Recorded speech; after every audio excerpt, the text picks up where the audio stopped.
Hello everyone, welcome to ICSE English series for classes 6, 7, 8 at Learnoha.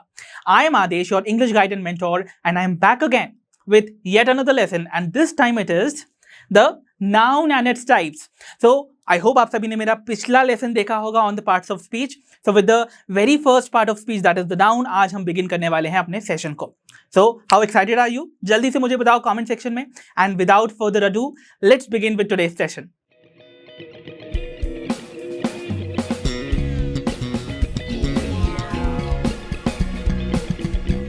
तो चलो बच्चों start कर लेते हैं अपने आज के सेशन को.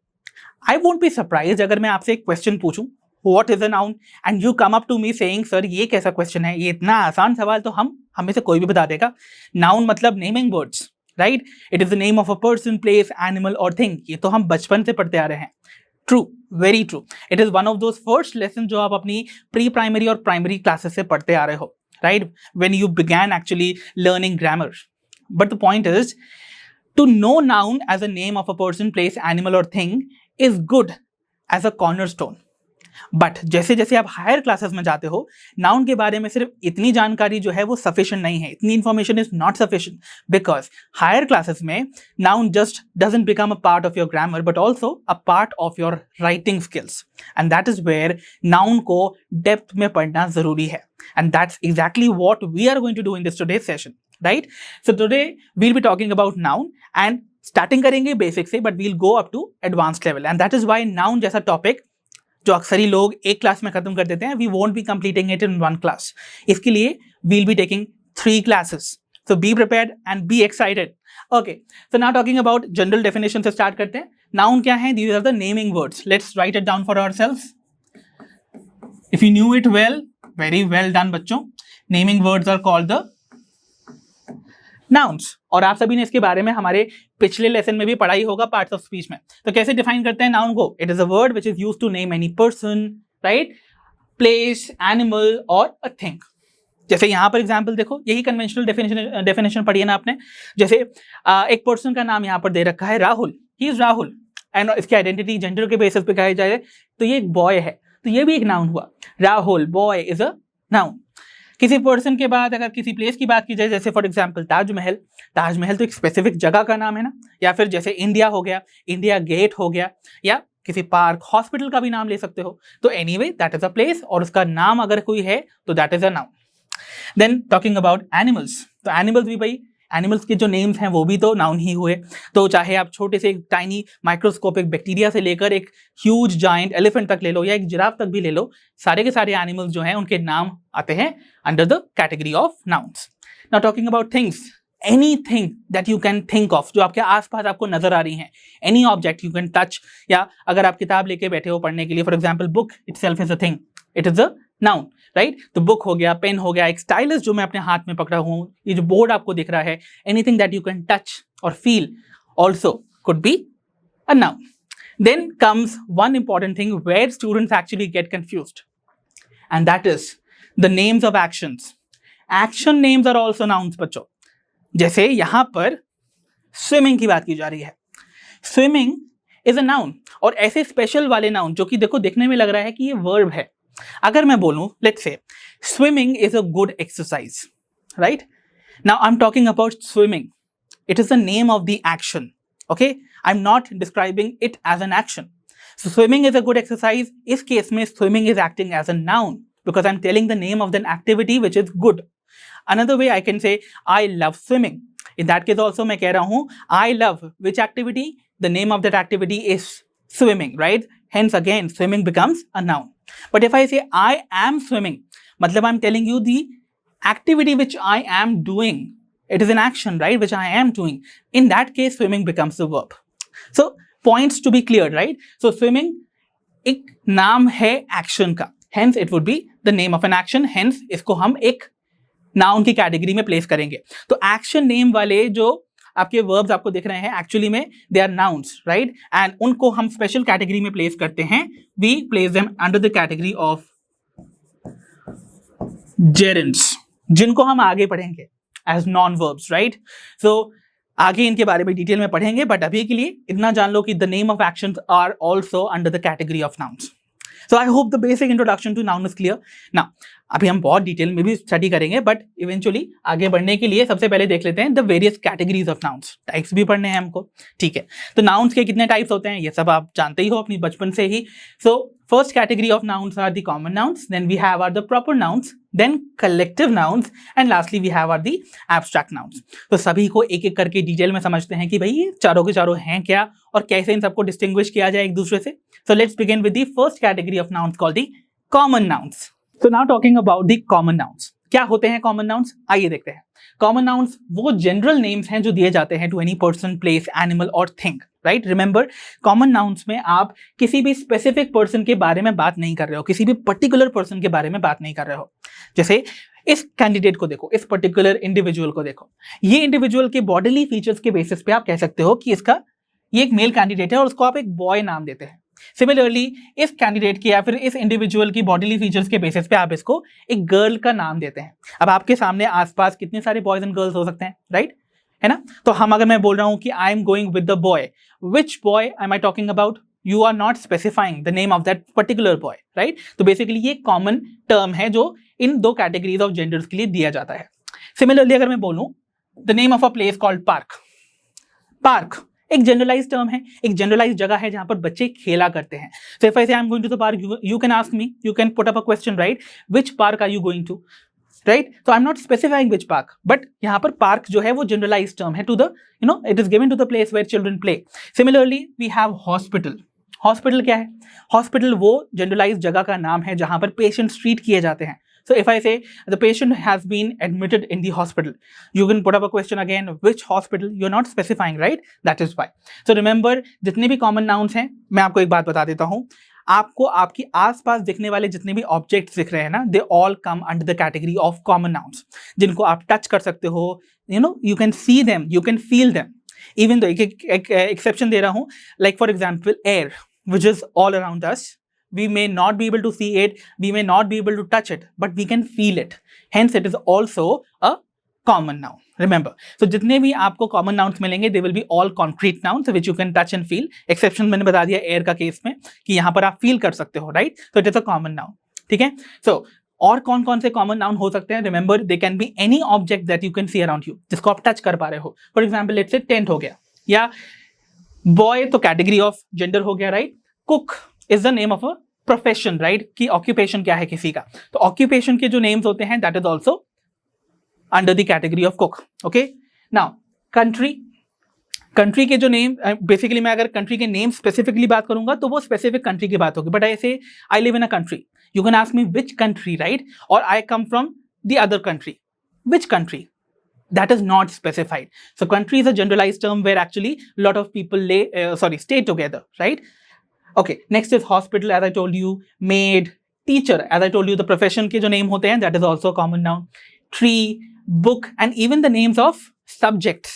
Subjects के भी जो names होते हैं, एक और लिख लो, जैसे आप पढ़ते हो mathematics पढ़ते हैं, science पढ़ते हैं, these are all common nouns. Okay, so names of subjects are also the common nouns. So I hope common nouns के बारे में basic information आपको clear समझ में आ गया होगा. This is sufficient enough for you to know at this level about common nouns. Now we'll be heading towards the proper nouns. So बच्चों, let's talk about the proper nouns. What are proper nouns? देखो नाम में ही मिल रहा है, proper means anything particular, specific या एक special name, right? तो basically किसी भी person, place, animal या thing का अगर कोई specific particular नाम है, एक स्पेशल नाम है, उसको हम प्रॉपर नाउन की कैटेगरी में प्लेस करेंगे। फॉर एग्जाम्पल अगर मैं बात करूं कि India where I live in is a name of a country, right. Country तो एक जनरलाइज टर्म था, एक कॉमन नाउन था, राइट, क्योंकि कंट्री तो बहुत सारी हैं, किसके बारे में बात हो रही है, इट इज नॉट स्पेसिफाइड ना। But if I say I live in India, so India is a name which is given for a country, right? So India is a specific country where I live in, that is why India would be a proper noun. Similarly, एक special monument का नाम भी हो सकता है, एक specific monument का नाम इंडिया गेट, right? या याद रखिए किसी भी पर्सन का अगर कोई स्पेसिफिक नेम है, जैसे मेरा नाम है आदेश, वो एक प्रॉपर नाउन हुआ। किसी का नाम, किसी का सरनेम भी एक प्रॉपर नाउन होता है, right. Sharma, Mehta, Gupta and so on आप लगा सकते हो। तो यहाँ पर जैसे महात्मा गांधी किसी का नाम है, एक स्पेशल पर्सनैलिटी है, इनका नाम है ये, तो ये भी एक प्रॉपर नाउन है, okay, because we are specifying कि ये नाम किसका है, ओके। सो इंडिया गेट हो गया, Mahatma Gandhi, even the name of another country like America, right. किसी भी जो साधारण लड़के का नाम, एक अगर कोई एक लड़का है जिसका नाम, एक बॉय का नाम श्याम है, या एक गर्ल है जिसका नाम अनीता है, या एक शहर, एक सिटी का नाम है कोलकाता, या किसी डे का नाम जैसे मंडे, या मंथ का नाम also comes under the category of proper nouns, right? So even किसी भी स्पेसिफिक स्टोर का नाम, किसी शॉप का नाम, जैसे शर्मा's ग्रोसरी, या कोई स्पेसिफिक मॉल है अगर आपके आसपास, let's say Orion mall, any sort of shops and malls around you जिनका एक स्पेसिफिक नाम है, okay, then would be under the category of the proper nouns. So all of these come under the category of proper nouns. So proper nouns means proper, specific, special या फिर specific names given to any place, person, animal or thing around you. अच्छा, जैसे for example मैं बोलता हूँ dog. Remember, dog is not a proper noun. Dog is a category of animal, right? It is a type of animal. But अगर मेरे dog का नाम है let's say Blake, या dog का नाम है let's say Lucy, so वो special names हैं जो उस dog को दिया गया है. So remember, यहाँ पर लूसी या ब्लेक जैसे जो वर्ड्स हैं जो हम एक स्पेसिफिक पेट को दे रहे हैं, अपने डॉग को दे रहे हैं, या आप जो भी पेट अपने पास रखे हुए हो, जिसको आप पाल रहे हो, उनके वो नाम जो आपने स्पेशली रखे हैं वो आते हैं under the category of proper nouns, right? So remember, dog या जिराफ या एलिफेंट, ये जो हैं these are not going to come under the category of proper nouns. I hope ये concepts about the proper nouns are clear now. तो चलो बच्चों, बढ़ते हैं towards the third category of nouns की ओर, which are the collective nouns. What are collective nouns? Any idea? Well, the answer lies in the name itself. नाम में ही जवाब है. क्या है भाई? देखो, किसी भी कलेक्शन ऑफ ऑब्जेक्ट्स या ग्रुप ऑफ पीपल को दिए जाने वाले नाम को हम बुलाएंगे collective nouns, right? So it is a name given to any group of people जो कि सिमिलर हैं, या फिर कलेक्शन ऑफ थिंग्स को which are of the similar type, उन सभी को नाम दिए जाने वाले जो नाम है बेसिकली उनको हम कलेक्टिव नाउन्स कहेंगे. एग्जाम्पल के तौर पे मान लो आपके पास बहुत सारे फ्लावर्स जो कि सिमिलर टाइप के ऑब्जेक्ट्स ही हैं, उनका कलेक्शन है. You can call it a bouquet, isn't it? So a bouquet of flowers itself means कि यहाँ पर सिमिलर दिखने वाले जो फ्लावर्स है उनका कलेक्शन मौजूद होगा. So a bouquet is definitely a collective noun. Then मान के चलो आपके पास बहुत सारी कीज हैं एक साथ. कीज सारी की सारी एक सी तो दिख रही है ना, है तो सभी के सभी लाइक ऑब्जेक्ट सभी की कैटेगरी में आते हैं, चाबी ही है, तो उसके कलेक्शन को हम कहेंगे a bunch of keys. What do we call it? A bunch of keys. So bunch जो है it is representing the collective noun, okay, which is showing the collection of a group of keys, right? Okay, then we have is a team of players. Let's say आपके सामने यहाँ पर बहुत सारे players का group है जो कि फील्ड में उतर रहा है against a common opponent, right? Then it would be considered a team, right? Similarly आपको क्लासरूम में देखने वाले जो स्टूडेंट्स हैं वो दिखाई दे रहे हैं, अ ग्रुप ऑफ स्टूडेंट्स जो प्रेजेंट हैं क्लासरूम में फॉर स्टडी, फॉर स्टडीइंग और for specific study purposes, then उनको हम बुलाएंगे अ क्लास. तो इसका मतलब a class of students is also a collective noun. So basically जो वर्ड्स है ना, class, team, they are all representing the group of certain type of objects या फिर people, then they would all be considered under the category of collective nouns. तो बच्चों अब हम discuss करने वाले हैं कुछ ऐसे कलेक्टिव नाउन्स को जो कि बहुत इंपॉर्टेंट है. सो ये एक बहुत ही इंटरेस्टिंग और इंपॉर्टेंट सेगमेंट होने वाला है एंड आई वुड वांट आप अपना सारा अटेंशन यहाँ पर पे करोगे, ठीक है? सो सबसे पहले हम बिगिन करने वाले हैं कि हम किन कॉमन नाउन्स को इस्तेमाल करेंगे for a group of people under different scenario, ठीक है? फॉर एग्जाम्पल यहाँ इस फर्स्ट वाले केस में देखो, यहाँ पर बहुत सारे लोग इकट्ठा हो रखे हैं but for a religious purpose और a religious worship, let's say. तो इस केस में इकट्ठा हुए लोगों के ग्रुप को हम बुलाते हैं congregation. So congregation is a group of people who have gathered for a religious meeting और worship. Next term that we have is audience. Audience जो टर्म है ना बच्चों, उन ग्रुप ऑफ पीपल को दिया जाता है who have gathered to listen to a concert और टू वॉच अ मूवी और प्ले. सो किसी भी मूवी या प्ले को देखने के लिए या फिर किसी कॉन्सर्ट को सुनने के लिए इकट्ठा हुए लोगों के ग्रुप को हम कहेंगे audience. Then we have is spectators.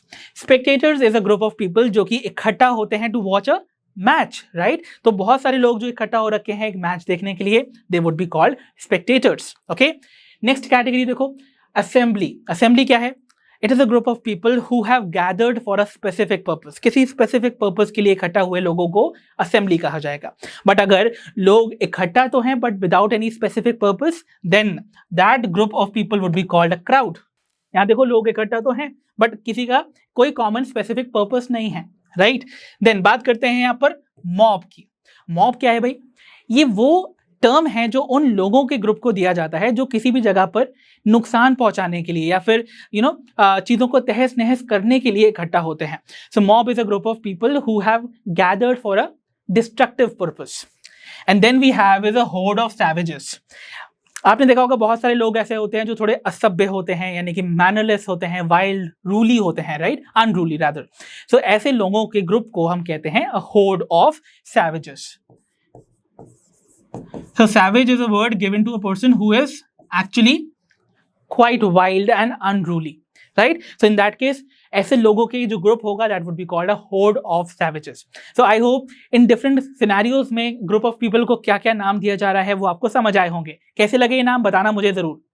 तो चलिए बच्चों, अब हम डिस्कस करते हैं कुछ और कलेक्टिव नाउन जो हम इस्तेमाल कर सकते हैं फॉर डिफरेंट पीपल. फर्स्टली, अगर आपको बहुत सारे सोल्जर्स का ग्रुप मिलता है, you can call it an army, you can even call it a troop, you can even call it a battalion or even a regiment. So army, troop, battalion, regiment, all of these terms are collective nouns given to a group of soldiers. So remember, army of soldiers, troop of soldiers, regiment of soldiers, या फिर battalion of soldiers. All of these are representing there is a group of soldiers. Then we have is directors के group को हम बुलाते हैं the board of directors. Director क्या होता है? Director is a person who manages और controls a company और ऑर्गेनाइजेशन. बट अगर किसी कंपनी के एक से ज्यादा डायरेक्टर हैं तो उनके ग्रुप को we call the board of directors. Okay, we call it a board. Similarly हमारे पास बोर्ड ऑफ एग्जामिनर्स भी होते हैं. So we also have board of examiners जो एग्जामिन करते हैं. देन अ बेंच ऑफ जजेस. किसी कोर्ट रूम में डिस्कस करने के लिए, लेट्स से एक केस को रिजॉल्व करने के लिए there are more than one जज, राइट. सो मोर देन वन जजेस अगर वहां पे मौजूद हैं तो उनके ग्रुप को we call a bench of जजेस. फॉर एग्जांपल, लेट्स से इस केस में 3 जजेस साथ में बैठे हुए हैं to resolve this issue in the court room. It is a bench of जजेस. Then we have is a crew of sailors. तो किसी शिप पे सेल करने के लिए सेलर्स के ग्रुप को we call it a crew. So crew of sailors. Then we have the gang of burglars. Burglar जानते हो आप सभी? Burglar एक ऐसा पर्सन है या एक ऐसा इंडिविजुअल जो चोरी के पर्पज से किसी बिल्डिंग में इलीगली एंटर करता है, called a burglar. और burglar हैं, बहुत सारे burglar हैं, तो फिर उनके ग्रुप को हम कहते हैं gang. Okay, so gang of burglars हो सकता है और इवन gang of dacoits भी हो सकता है, यानी कि डकैतों की भी गैंग होती है, right. Next we have is a band of musicians. Musicians के ग्रुप या फिर बहुत सारे म्यूजिशियन एक साथ अगर इकट्ठा हैं उनके ग्रुप को हम कहेंगे बैंड ऑफ म्यूजिशियंस. और even we can also call a band of thieves. चोरों के ग्रुप को भी हम बैंड कहते हैं. Okay, then we have is a group of dancers which are called a troupe. So dancers के ग्रुप को we call it a troupe. And we have a group of beautiful ladies जिन्हें हम बुलाते हैं bevy. So bevy of ladies means a group of beautiful ladies. So I hope इन सभी cases में हम different people को हम कैसे अलग अलग कॉमन कलेक्टिव नाउन दे सकते हैं वो आपको समझ आए होंगे. तो चलो बारी है देखने की कि अलग अलग एनिमल के ग्रुप्स को हम क्या नाम देते हैं कलेक्टिवली. सबसे पहले अगर आपको बहुत सारी बीज देखने को मिल रही हैं, सो अ ग्रुप ऑफ बीज is called a swarm. So a swarm of बीज मींस बहुत सारी बीज का कलेक्शन होने वाला है वहां पर. Another one is a flight of birds. तो बहुत सारी बर्ड्स के ग्रुप को जो एक साथ फ्लाई कर रही हैं we call it a flight of birds. और even a flock of birds भी इस्तेमाल किया जा सकता है. So flock of birds is another one. Okay, similarly we also have a flock of sheep. Remember, sheep itself is a plural term. Okay, there is no word like sheeps. Okay, so बहुत सारे sheep के collection को we call it a flock of sheep. Then we have is a gaggle of geese. तो बहुत सारे जो geese हैं, basically singular goose होता है, उनके group को हम बोलते हैं a gaggle. So gaggle of geese. Okay, then we have is a herd of cattle. So cattle के group को हम कहते हैं herd. Okay, then we have is a litter of puppies. बहुत सारे छोटे छोटे puppies, cute puppies के ग्रुप को हम कहते हैं a litter. So litter of puppies. Then we have is a pack of wolves. What do we call it? बहुत सारे जो wolves होंगे ना उनके ग्रुप को we call as a pack of wolves. Then we have is murder of crows. Quite surprising, right? Murder of crows means बहुत सारे crows के ग्रुप को we call it a murder. Okay, not that murder, another murder.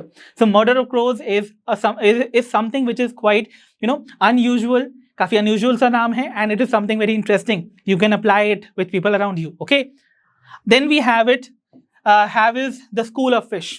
So बहुत सारी fish, अच्छा याद रखो plural term for fish is fish itself. Okay, आप बोलोगे फिशेस भी बोलते हैं. जब अलग अलग स्पीशीज की फिशेस होती हैं उनके ग्रुप को हम कहेंगे फिशेस. बट अगर सारी फिशेस जो हैं वो एक ही टाइप की हैं तो उन सारी फिशेस के ग्रुप को हम कहेंगे fish itself. Okay, plural term. Okay, तो फिश के ग्रुप को हम स्कूल ऑफ फिश भी कह सकते हैं. We can even call it a shoal of fish. Okay, another one. Next we have is The pride of lions. Okay, so बहुत सारे lions के ग्रुप को हम कहेंगे pride of lions. And then we have is chickens के group को हम बोलते हैं a brood. So a brood of chickens. तो देखा आपने डिफरेंट एनिमल्स के केस में हम कैसे कलेक्टिव नाउन्स का इस्तेमाल करते हैं डिफरेंट कैटेगरी के. तो बच्चों अब बारी है डिस्कस करने की कि कैसे हम डिफरेंट थिंग्स को अलग अलग कलेक्टिव नाउन्स के टर्म्स देते हैं. फॉर एग्जाम्पल सबसे पहले बिगिन करते हैं कलेक्शन ऑफ फोटोग्राफ से. तो फोटोग्राफ्स के कलेक्शन को हम बुलाते हैं an album. So album of photographs. Then we have is a bunch of bananas और द ग्रेप्स. अगर आपके पास बहुत सारे केले हैं या फिर आपके पास बहुत सारे अंगूर हैं उनके ग्रुप को we call a bunch. So you can have a bunch of bananas और you can have a bunch of grapes. Then we have is a grove of trees. तो ट्रीज का जो कलेक्शन दिख रहा है आपको यहाँ पर उसको बुलाते हैं ग्रूव या even we call it a clump of trees. ठीक है, तो clump of trees also mean the group of trees. Then we have is a galaxy of stars. Stars, तारे हम सभी रात को देखते हैं. देखते हो कि नहीं देखते हो मुझे बताना जरूर कमेंट्स में. तो गैलेक्सी ऑफ स्टार्स भी एक टर्म है. बहुत सारे स्टार्स के कलेक्शन को कहते हैं हम गैलेक्सी या फिर even we call it a constellation. So इसको हम इवन बुला सकते हैं a constellation of stars. Next देखते हैं अ सेट ऑफ टूल्स. अगर आपके पास बहुत सारे टूल्स हैं, ओके, औजार जिन्हें हिंदी में कहते हैं, औजारों के ग्रुप को हम बोलते हैं अ सेट ऑफ टूल्स. अगर आपके पास पेड़ों का कलेक्शन तो है बट इस बार पेड़ जो हैं वो सारे के सारे क्या हैं, these are all fruit trees, then we call it an orchard. So orchard is a group of fruit trees, right. Okay, then we have is a stack of books. भाई बुक्स के ग्रुप को हम stack बुला सकते हैं. इस तरीके से एक के ऊपर एक जो पाइल की जा रखी है, या फिर अ स्टैक ऑफ वुड भी हो सकता है, हे भी हो सकता है, right. These can also happen. Another one is a clutch of eggs. भाई यहां पर अंडों के एग्स के कलेक्शन को हम बोलते हैं clutch. So clutch of eggs. Then we have is a suite of rooms. Suite of rooms मतलब स्पेशली स्वीट मतलब होता है a group of rooms specially in a hotel. So hotel में पाए जाने वाले जो रूम्स हैं ना उनके ग्रुप को we call it a suite. Suite, इसका प्रोनाउंसिएशन स्वीट होगा. ओके, SWEET वाले स्वीट के जैसा. Next, fleet of ships. Obviously ships के कलेक्शन को we call it a fleet. Even हम कार्ड्स के कलेक्शन को भी फ्लीट बुलाते हैं. सो आप इसको कार्ड्स के लिए भी यूज कर सकते हैं, a fleet of cards. Drawers के कलेक्शन को हम बुलाते हैं chest. So chest of drawers हो सकता है. देन स्टिक्स के ग्रुप को हम बुलाते हैं, यानी कि लकड़ियों के जो ग्रुप है उसको हम बंडल कहते हैं, बंडल ऑफ स्टिक्स. देन आपके पास another one is a library of books. Books के कलेक्शन को लाइब्रेरी कहते हैं. वीट के कलेक्शन को इस तरीके से जो इकट्ठा हो रखे, बांध रखा है, टाई कर रखा है, उसे बुलाते हैं शीफ ऑफ वीट. इवन आपको इस तरीके का ही कलेक्शन देखने को मिलेगा for the arrows that we use with bow and arrow, right. तो बो एंड एरो के साथ इस्तेमाल होने वाले जो एरोज हैं उनके कलेक्शन को भी we call as a sheaf of arrows, right. Then pack of cards. आप सभी कार्ड्स अगर खेलते होगे तो कार्ड्स के जो कलेक्शन है, सारे के सारे जो 52 कार्ड्स होते हैं उनके कलेक्शन को हम बुलाते हैं pack, a pack of cards. Then क्या है भाई हमारे पास पर्ल्स हैं, मोतियों के कलेक्शन को we call it a string. Okay, string of pearls. And then we have is a tuft of grass. तो यानी कि ग्रास के कलेक्शन को we call it a tuft, sorry. So I hope अब आपको समझ में आए होंगे कौन से हैं वो वेरियस कलेक्टिव नाउन्स जो दिए जाते हैं डिफरेंट थिंग्स को व्हेन प्रेजेंट इन ग्रुप्स. तो बच्चों सीख तो हमने बहुत कुछ लिया. Now it is time to revise and recall what we have learned so far.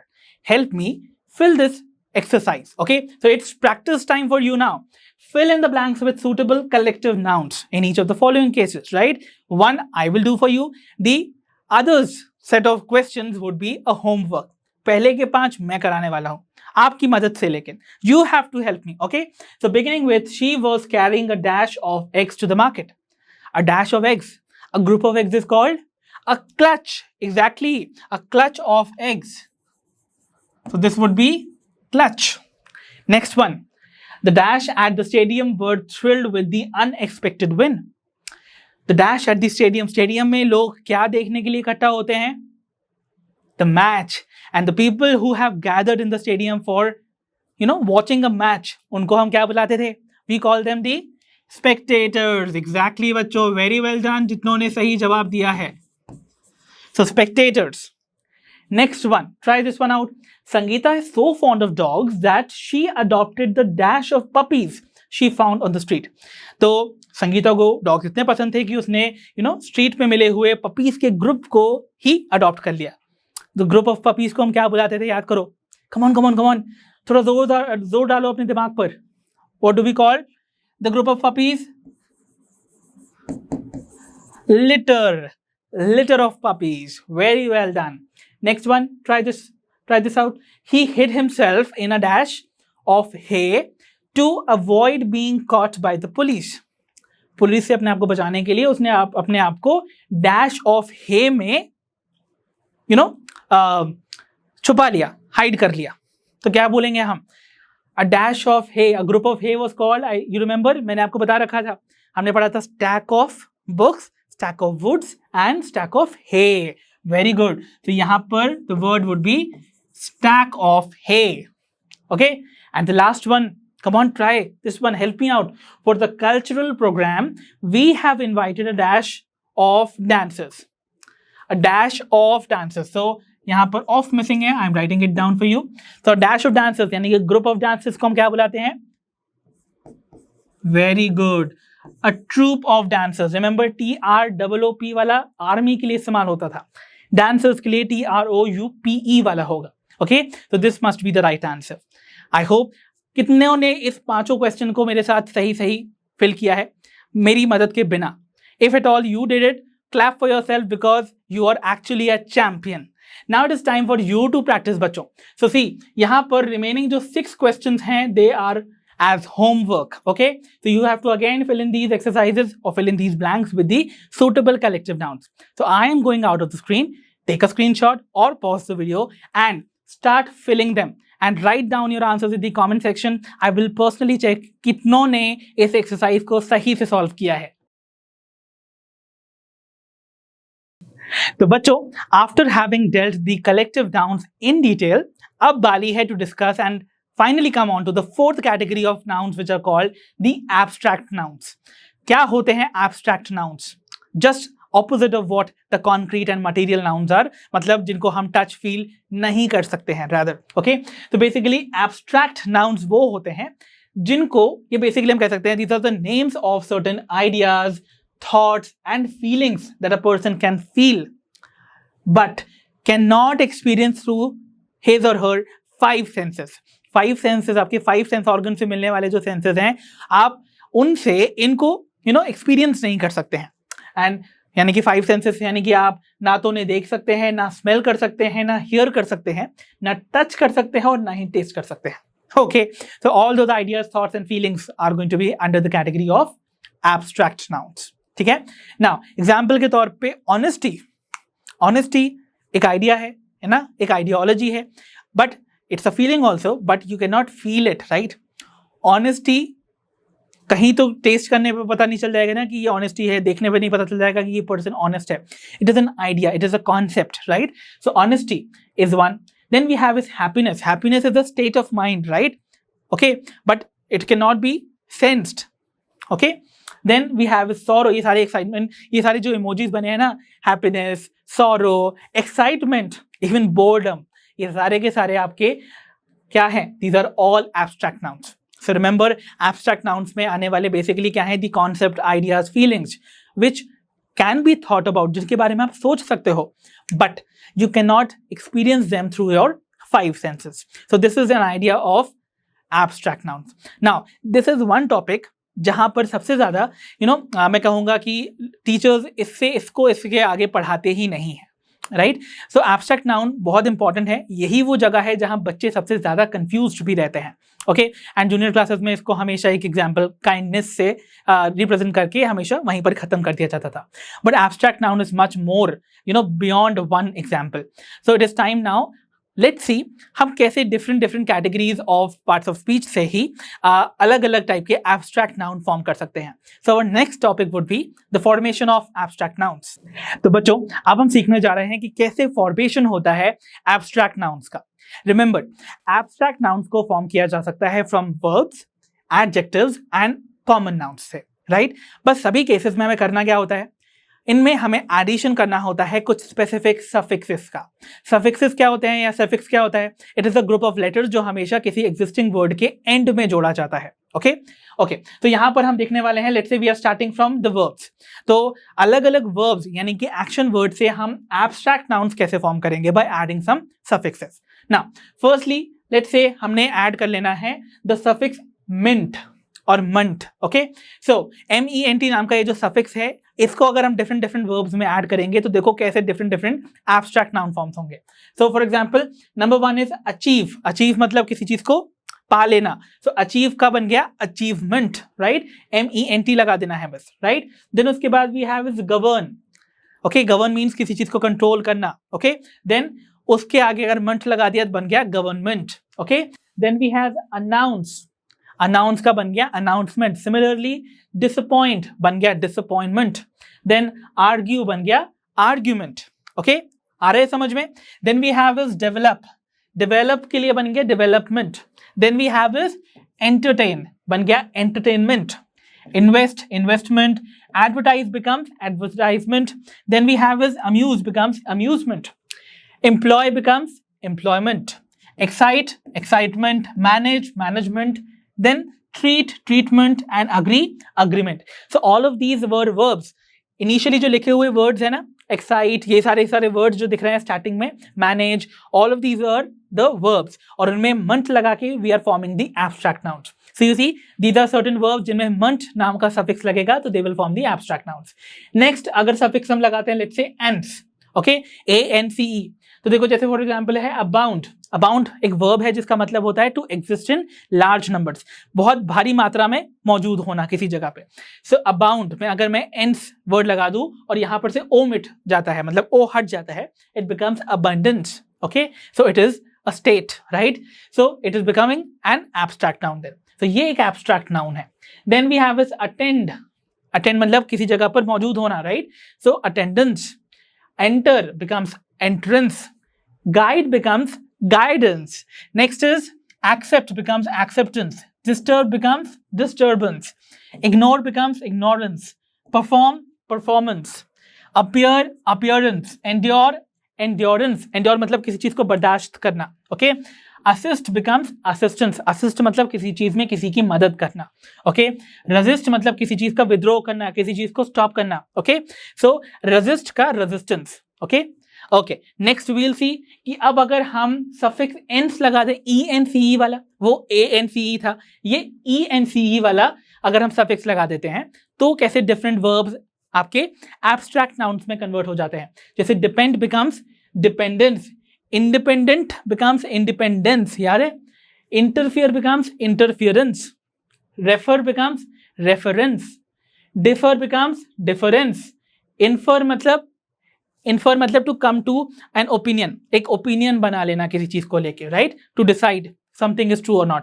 So infer, inference. Reside, residence. Okay, reside मतलब जहां रहते हैं. ओके, एग्जिस्ट मतलब मौजूद होना, एग्जिस्टेंस. अकर का अकरेंस. प्रेफर का प्रेफरेंस. ओके, नेक्स्ट देखते हैं अगर हम सफिक्स ऐड करते हैं अल, AL वाला, तो कैसे डिफरेंट जो आपके वर्ब्स हैं they turn into abstract nouns. For example, we have is try becomes trial. Okay, देखो यहाँ पर y है इसलिए al जो है वो हमेशा यहाँ पर I का फॉर्म लेगा उससे पहले. Okay, bury becomes burial. Deny, denial. Deny मतलब किसी चीज को नकार देना. Okay, remove, removal. Arrive, arrival. dismiss, dismissal, okay, propose, proposal, very well, approve, approval, okay, ये सारे वर्ड्स आप अपनी डेली लाइफ में कम अक्रॉस करते हो, राइट.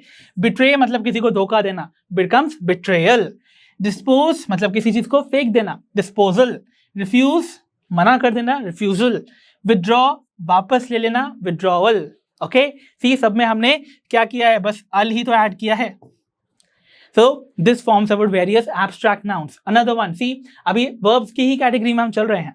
अगर मैंने suppose ऐड किया है the suffix शन, SION, this is SION वाला शन, ओके, तो देखो ये बन गया admit, बन गया admission. admit मतलब किसी चीज को भर्ती करना, right? admission. compel, compel, compulsion, okay. decide, decision, very well. provide, provision. permit, permission, okay. conclude, conclusion. extend, extension. see, omit मतलब किसी चीज को स्किप कर देना, omission, okay. then उसके बाद collide, collision मतलब टकरा जाना किसी से, okay. divide, division, very well. explode, explosion. submit, submission. all of these are different verbs. अब भी सिर्फ हमने क्या किया है, शन नाम का ये जो सफिक्स है वो ऐड कर दिया. अब दूसरा वाला शन देखो कौन सा है, TION वाला. अगर ये ऐड किया जाए तो डिफरेंट वर्ब्स कैसे एब्स्ट्रैक्ट नाउन बन सकते हैं. Act becomes action, see. Admire becomes admiration, very well. Collect becomes collection. Correct becomes correction, see. Describe becomes description. Decorate becomes decoration. Prevent, prevention, very well. Elect, election. Translate, translation. Associate, association. देखो समझ में आ रहा है कि नहीं. Celebrate, celebration. All of these are abstract nouns. All of these are ideas. All of these are concepts, feelings, okay. Examine, examination. Distribute, distribution. Construct, construction, very well. Next, add, addition. invent, invention, right. then attract, attraction. exhibit, exhibition. declare, declaration, very well. inspect, inspection. cultivate, cultivation. keep on practicing these. इस video पे बार बार आपको आना है, okay.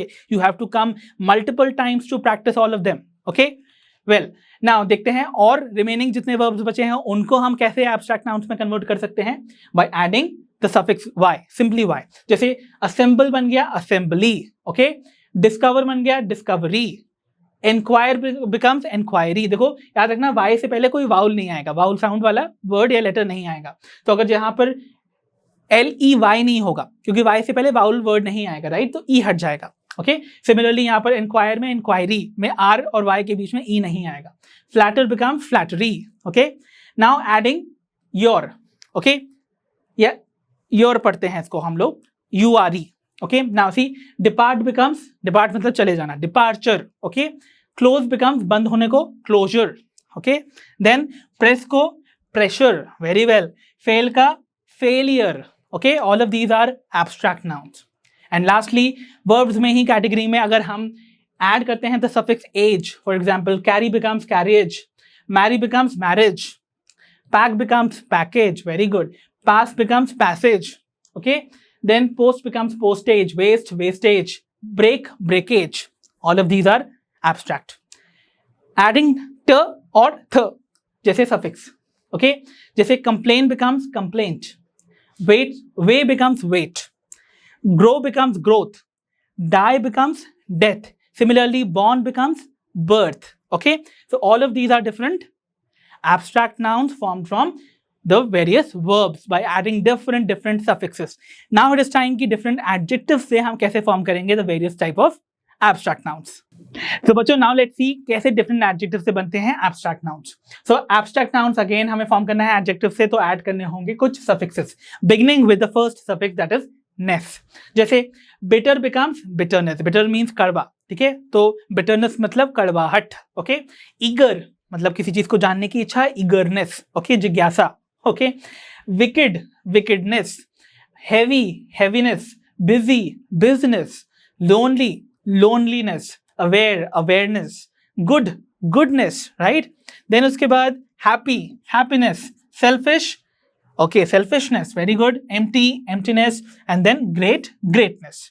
next we see are the adjectives to which we'll be adding the suffix ity, ity, to form an abstract noun. for example, active, activity.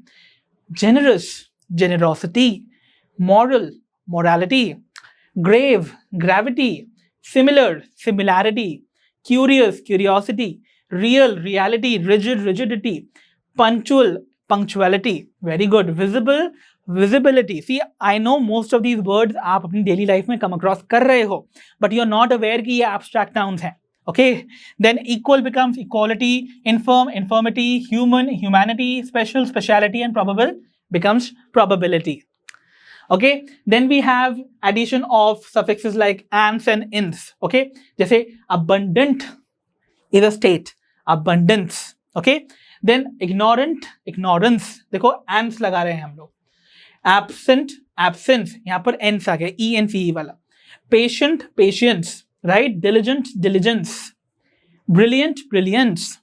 Confident, confidence. Obedient, obedience. Very good. Resident, residence. Very well. Convenient, convenience. Okay. Then important, importance. Excellent, excellence. Silent, silence. Present, presence. And innocent, innocence. Okay. Then हमारे पास क्या है भाई? We have the last categories जिनमें हम add करेंगे suffixes like cy, ry और ty. Let's see how. Accurate becomes accuracy. देखो हमने cy ऐड किया है यहाँ पर. Then frequent becomes frequency. Urgent becomes urgency. देखो term end होने वाले generally c में end कर रहे हैं. Okay, cy में. Brave becomes bravery. Okay. Certain becomes certainty. Okay. Decent, decency. Private, privacy. Very good. Vacant, vacancy. Poor, poverty. Then cruel, cruelty. Okay. Next, efficient, efficiency. Secret, secrecy. Very good. Supreme, supremacy. यहाँ पर अस्सी लगेगा. Okay. Loyal, loyalty. And anxious, anxiety. Okay. So all of these are various abstract nouns formed out of adjectives by adding the different suffixes cy, ry और ty. तो चलो बच्चों, finally अब हम फॉर्म करते हैं हमारे एब्स्ट्रैक्ट नाउन्स को from the common nouns. Right, so यहाँ पर आप कॉमन नाउन से कैसे एब्स्ट्रैक्ट नाउन बना सकते हैं? देखो, simply firstly by adding the suffix hood. जैसे बॉय, बॉयहुड. बॉय तो भाई एक इंडिविजुअल हो सकता है ना, but boyhood is a set of all the experience जो कि आपने अपने लड़कपन में जिए हैं. Right, then girl, girlhood. It is a concept ना, गर्लहुड. Child, childhood. चाइल्ड तो एग्जिस्ट करता है, but childhood set of all the experience जो आपने अपने बचपन में जिए हैं. You can not feel them. Right, you can not basically feel, मतलब यू कैन रिकॉल देम, वो एक्सपीरियंसेस हैं. Right, you can not but touch them, you can not see them. Right, क्योंकि वो तो आपने जिया है. Okay, then brother, brotherhood. Mother, motherhood. Father, fatherhood. Man, manhood. Woman, womanhood. And lastly, sister, sisterhood. Right? Then adding the suffix age. Let's see how. Bond becomes bondage. Okay? Parent becomes parentage. Pilgrim becomes pilgrimage. And the last one is use becomes usage. These are all the various abstract noun forms from the different common nouns. Let's see by adding ship. देखो, friend becomes friendship. Dictator becomes dictatorship. Member becomes membership. Owner becomes ownership. Very well. Partner becomes partnership. King becomes kingship. And lastly, by adding the suffix cy, which is c. So agent के case में बन जाएगा agency. Infant के case में बन जाएगा infancy. And the last one is vacant के case में बन जाएगा vacancy. So I hope अब आपको दिख गए होंगे. ये मैंने पूरी जो टेबल्स बनाई हैं, I would recommend all of you to please sit with a notebook और इन टेबल्स को प्लीज ड्रॉ करके अपने पास सेफली रख लो. So you have to come to this video again. I'm reiterating this for you. You have to come back to this video again, and then at that time, what notes you have made today, आज जो भी notes बनाए हैं, you have to revise them as you are watching the video again. ठीक है? Okay. So now it is time to drill the concepts into our minds, and for that we'll go for some practice. Okay. So coming up next is an exercise जिसमें हम थोड़े से practice करते हैं different type के abstract noun के formation को. तो बच्चों, it's practice time. So here I am with an exercise जहां पर you have to fill in the blanks with the abstract noun forms of the words which are given in the brackets. Okay, let's begin with the first one. पहले question में बोला जा रहा है dash is the most enjoyable time in one's life, and the word that you have to form the abstract noun for is child. Child का abstract noun क्या बनेगा बच्चों? कम ऑन अभी अभी सीखा है आपने.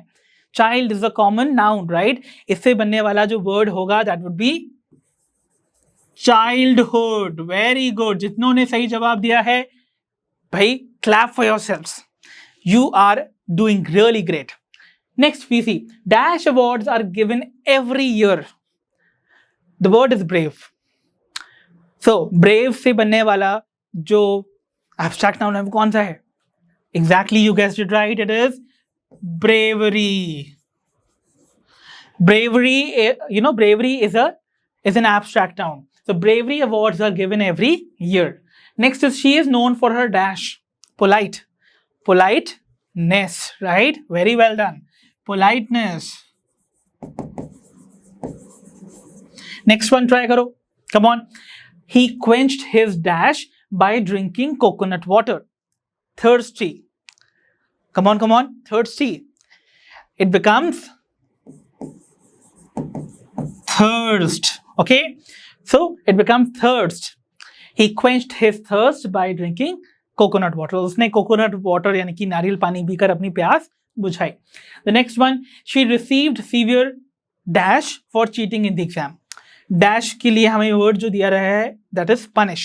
Punish का बनाना है आपको abstract form. तो क्या बन जाएगा? She received severe punishment. Very well done. Very well done बच्चों. Pat your backs. Shabash. Now it is time for you to practice. So I have an homework for you. Okay, this is a homework. Now this homework is again the same exercise. Fill in the blanks with the abstract noun forms of the words in the bracket. Now इसका आप चाहो अभी screenshot ले लो और pause the video. Okay, and you can practice them and let me know the answers to all of these exercises in the comment section below. I'll be waiting to see your answers. So kids, it's time for a wrap. This is how we have finally discussed our first lesson on the nouns and its types. I hope आज के इस session में discuss किए हुए nouns और उससे related topics आपको अच्छे से समझ आए होंगे. And if you still have some doubts, you have an option. इस वेबसाइट पर जाकर www.learnohub.com पर जाकर आस्क डाउट सेक्शन में आप अपने क्वेश्चंस, डाउट्स हम तक पोस्ट कर सकते हैं. And we'll make sure to answer each of your query within 24 hours. And until we meet in our next video, take care of yourselves, keep studying, keep learning, keep growing, and keep watching ICSE English series for classes 6, 7, 8 only at learnohub.com.